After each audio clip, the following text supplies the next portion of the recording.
Pertanyaan selanjutnya, apa yang harus kita lakukan agar kita sanggup senantiasa mencontoh Rasulullah dalam hidup ini?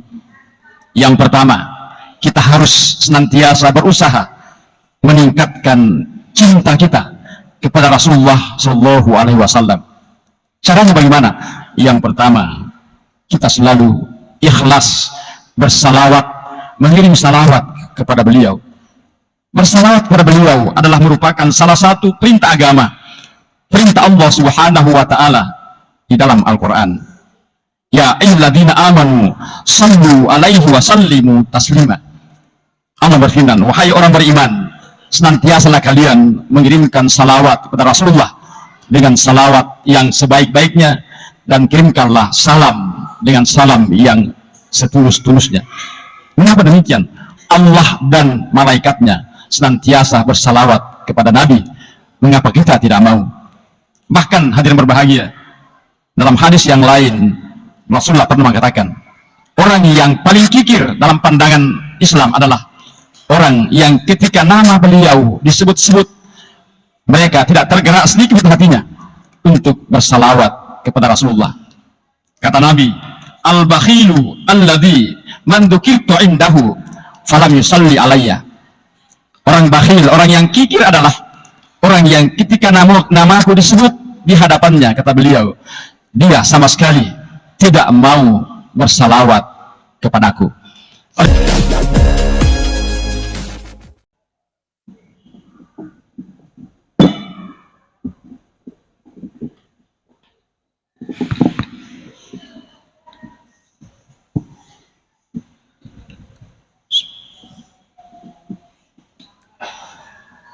Assalamualaikum warahmatullahi wabarakatuh. Alhamdulillahilladzi arsala rasulahu bil huda wa dinil haqq liyudhhirahu 'alad dini kullihi walau karihal musyrikun. Ashhadu an la ilaha illallah wahdahu la syarika lah, iyyahu na'budu wa iyyahu nasta'in. Wa ashhadu anna sayyidana Muhammadan abduhu wa rasuluh la nabiyya ba'dah. Allahumma salli wa sallim wa barik ala sayyidina Muhammadin wa ala alihi wa ashabihi ajma'in. Amma ba'd, faya ibadallah, usikum wa iyaya bitaqwallah wa ta'atihi la'allakum tuflihun. Qala Allah subhanahu wa ta'ala fil Qur'anil azim wa huwa asdaqul qailin. A'udzu billahi minasy syaithanir rajim. Bismillahirrahmanirrahim. Ya ayyuhalladzina amanu taqullaha haqqa tuqatih wa la tamutunna illa wa antum muslimun. Wa qala aidan, bismillahirrahmanirrahim, laqad kana lakum fi rasulillahi uswatun hasanah liman kana yarjullaha wal yawmal akhir wa dzakarallaha katsira. Shadaqallahul azim. Kaum muslimin sidang jemaah Jumat yang insyaallah dimuliakan oleh Allah Subhanahu wa taala.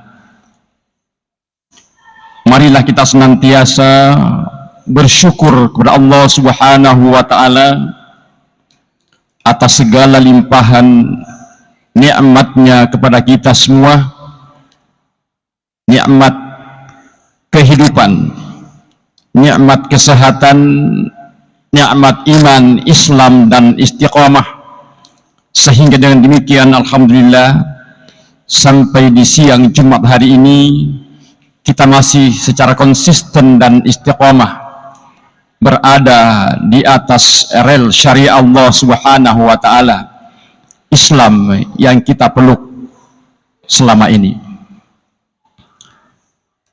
Kita juga tidak lupa mengirimkan salawat dan salam kepada Rasulullah Sallallahu Alaihi Wasallam. Mudah-mudahan kita senantiasa mampu dan mau meneladani Rasulullah, mencontoh Rasulullah dalam mengarungi kehidupan ini untuk meraih keselamatan dan kesuksesan hidup dunia, terlebih-lebih lagi di akhirat nanti. Amin ya rabbal alamin. Jemaah-jemaah yang berbahagia, hari ini kita kembali dipertemukan Allah Subhanahu wa taala dengan Sayyidul Ayyam, hari Jumat di tanggal 20 Desember tahun 2024 Miladiah, bertepatan dengan tanggal 18 Jumadil Akhir 1446 Hijriah. Jemaah-jemaah yang berbahagia,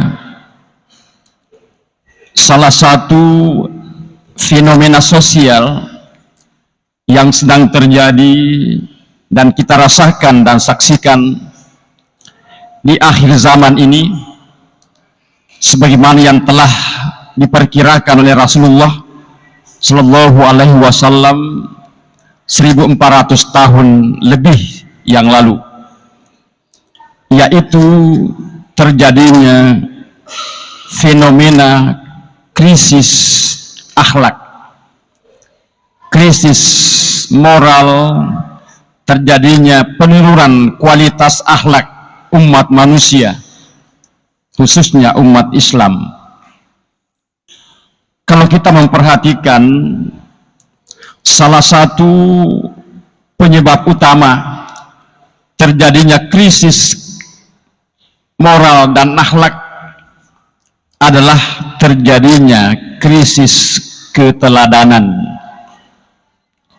Hari ini sulit rasanya kita menemukan sosok tokoh pemimpin di berbagai aspek kehidupan, di berbagai level kehidupan yang pantas dan layak rasanya kita ikuti, kita teladani, kita contoh perilakunya, khususnya perilaku akhlaknya, bagaimana bermuamalah, berinteraksi dengan lingkungannya.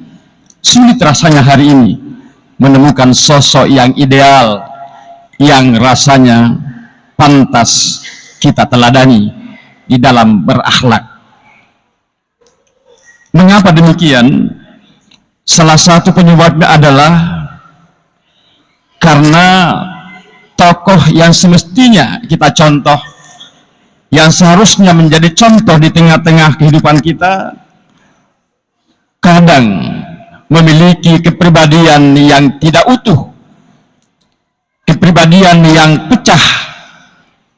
Mereka tidak memiliki integritas yang tinggi. Apa itu integritas? Integritas adalah kemampuan seseorang, kemampuan seorang tokoh dan pemimpin untuk menyesuaikan, mensinergikan, kata orang sekarang, antara keyakinannya, ucapan, dan perbuatannya. Yang kita saksikan akhir-akhir ini, kadang ada di antara tokoh masyarakat kita, tokoh umat kita, kadang antara perbuatan dengan ucapan saling bertolak belakang. Yang dia ucapkan berbeda, bahkan kontradiksi dengan apa yang dia lakukan. Itulah salah satu penyebab sehingga rasa-rasanya sulit kita jadikan sebagai tokoh teladan yang pantas kita teladani. Jemaah yang berbahagia, di tengah-tengah kondisi sosial semacam itu, kita sebagai umat Islam yang punya iman, punya Islam, kita tidak boleh berlarut-larut dalam kesedihan dan keprihatinan. Karena ternyata sejak 1500 tahun yang lalu telah lahir di tengah-tengah kita seorang sosok pemimpin yang sangat layak, bahkan wajib kita contoh, kita teladani dalam menapaki kehidupan ini. Siapa beliau? Tidak ada lain kecuali Rasulullah Sallallahu Alaihi Wasallam. Mengapa demikian? Karena Rasulullah diutus Allah Subhanahu wa Ta'ala membawa Islam sebagai risalah, sebagai pedoman hidup umat manusia untuk menjalani, menapaki kehidupannya di dunia, untuk mendapatkan keselamatan dunia dan akhirat. Islam adalah sebuah rahmat Allah Subhanahu wa Ta'ala. Di dalam Al-Quran surah Al-Anbiya ayat 107, Allah berfirman, "Wa ma arsalnaka illa rahmatan lil alamin." Kami, kata Allah, tidak mengutus engkau ya Muhammad menjadi nabi dan rasul terakhir kecuali sebagai wujud, sebagai bukti rahmat kasih sayang Allah Subhanahu wa Ta'ala terhadap seluruh alam, terutama alam yang disebut dengan manusia. Islam mengangkat harkat manusia, Islam mengangkat derajat manusia, bahkan bisa melebihi malaikat sekalipun kalau manusia mampu mengikuti pedoman yang dibawa Rasulullah SAW berupa al-Islam, utamanya dalam hal berakhlak. Jemaat yang berbahagia, di dalam salah satu hadis Rasulullah, beliau pernah menyatakan secara tegas, "Innama bu'ithtu liutammima makarimal akhlak." Sesungguhnya saya, kata beliau, diutus oleh Allah Subhanahu wa Ta'ala ke bumi ini sebagai nabi dan rasul yang terakhir. Salah satu tugas pokoknya adalah untuk menyempurnakan kemuliaan akhlak umat manusia. Itulah sebabnya salah satu ajaran pokok Rasulullah adalah ajaran tentang akhlak. Ini sangat relevan kita kembali mencermati di tengah-tengah fenomena sosial yang kita alami saat ini, terjadinya krisis akhlak. Rasulullah merupakan jawabannya. Jemaat yang berbahagia, Allah Subhanahu wa Ta'ala di dalam ayat yang lain menegaskan dengan sangat tegas dalam surah Al-Ahzab ayat 21, "Laqad kana lakum fi Rasulillahi uswatun hasanah." Sungguh telah ada untuk kalian, wahai umat manusia, khususnya umat Islam, di dalam diri Rasulullah SAW sebuah contoh teladan yang terbaik. Untuk siapa?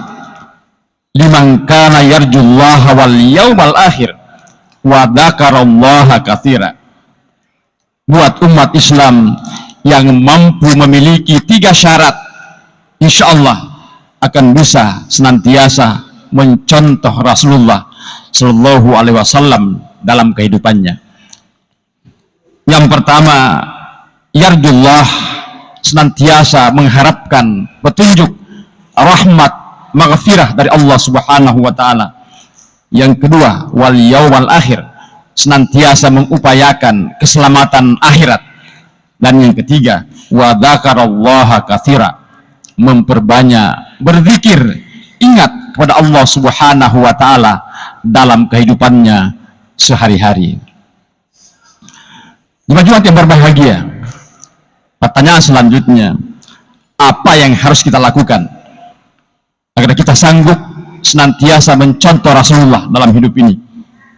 Yang pertama, kita harus senantiasa berusaha meningkatkan cinta kita kepada Rasulullah Shallallahu Alaihi Wasallam.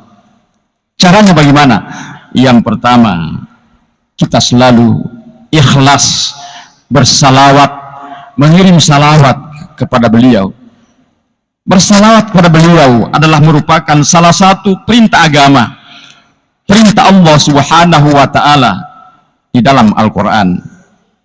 Ya ayyuhalladzina amanu sallu alaihi wa sallimu taslima. Allah berfirman, wahai orang beriman, senantiasalah kalian mengirimkan salawat kepada Rasulullah dengan salawat yang sebaik-baiknya, dan kirimkanlah salam dengan salam yang setulus-tulusnya. Mengapa demikian? Allah dan malaikatnya senantiasa bersalawat kepada Nabi. Mengapa kita tidak mau? Bahkan hadirin berbahagia, dalam hadis yang lain Rasulullah pernah mengatakan, orang yang paling kikir dalam pandangan Islam adalah orang yang ketika nama beliau disebut-sebut, mereka tidak tergerak sedikit hatinya untuk bersalawat kepada Rasulullah. Kata Nabi, al-bakhilu alladhi man dzukirtu indahu falam yusalli alayya. Orang bakhil, orang yang kikir adalah orang yang ketika namaku disebut di hadapannya, kata beliau, dia sama sekali tidak mau bersalawat kepadaku. Oleh karena marilah kita senantiasa memperbanyak salawat kepada Rasulullah Sallallahu Alaihi Wasallam, sebagaimana selalu diucapkan oleh khatib di setiap khutbah kedua di hari Jumat setiap pekannya. Jumat-Jumat yang berbahagia, kita berharap mudah-mudahan Rasulullah Sallallahu Alaihi Wasallam mampu kita teladani, terutama sekali di dalam berakhlak, beretika, bermoral, bermuamalah, dalam berinteraksi dengan sesama umat manusia. Ada salah satu hadis beliau yang pantas kita ingat kembali dalam hal mencontoh akhlak beliau. Akhlak apa yang mesti kita contoh? Satu di antaranya, dan ini yang paling penting, beliau pernah mengatakan, alaikum bisidqi fa inna sidqa yahdi ilal bir wal birru yahdi ilal jannah. Senantiasalah kalian bersikap jujur, menempuki, kita jujurlah dalam hidup ini, dalam segala hal, karena sesungguhnya kejujuran itu akan mengantarkan kita untuk menghasilkan kebaikan yang banyak, dan kebaikan itu akan mengantarkan kita untuk mendapatkan surga Allah Subhanahu wa ta'ala. Tetapi sebaliknya, kata beliau, wa iyyakum wal kadhiba fa innal kadhiba yahdi ilal fujur wal fujur yahdi ilan nar. Hati-hatilah, jangan sampai kalian suka berbohong, suka kepalsuan, suka berdusta. Jangan kalian berdusta dalam hidup ini, karena sesungguhnya perbuatan dusta itu akan menghasilkan banyak dosa dan perbuatan jahat lainnya. Dan ketahuilah, sesungguhnya perbuatan jahat dan dosa itu pasti akan menyeret kalian masuk ke dalam neraka Allah Subhanahu wa ta'ala. Na'udzubillah summa na'udzubillah. Demikian, mudah-mudahan ada manfaatnya khutbah yang sederhana ini, terutama kepada diri khatib sendiri. Amin ya rabbal alamin. Barakallahu li walakum fil Qur'anil karim, wa nafa'ni wa iyyakum bima fihi wa dzikril hakim, wa taqabbala minni wa minkum tilawatahu innahu sami'un alim. Fastaghfirhu innahu huwal ghafurur rahim.